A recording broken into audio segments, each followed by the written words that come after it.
ஒரு மனுஷனுடைய ஒரு சாதாரண ஒரு மண்டல தலைவருங்கும் போது அவருக்கு கிடைச்ச நியாயம் இதுதாங்களா? ரொம்ப நாளாவே பிளான் பண்ணிட்டு இருக்காங்க.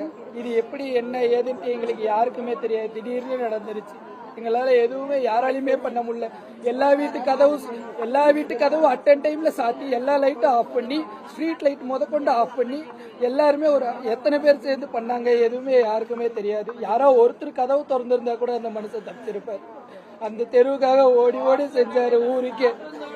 யாரோ ஒருத்தர் கதவு திறந்திருந்தா பக்கம் ஒரு பொதுமக்கள் கூட யாருமே ஹெல்ப் பண்ணாம போயிட்டாங்க. கதவு எல்லாம் லாக் ஆயிருந்ததுங்க. எல்லாமே லைட் 1 hour வந்து அந்த நம்ம இறந்தவர் பக்கத்துல 1 மணி நேரமா எந்த வீட்டு லைட் எல்லாத்துக்கிட்டையும் சத்தம் போட்டு லைட் போடுங்கன்னு கேட்டு கூட யாருமே போடலைங்க. சாதாரண மரணம் இல்ல, இப்படி ஒரு வெட்டி கொலை பண்ணுவாங்களான்னு அவருடைய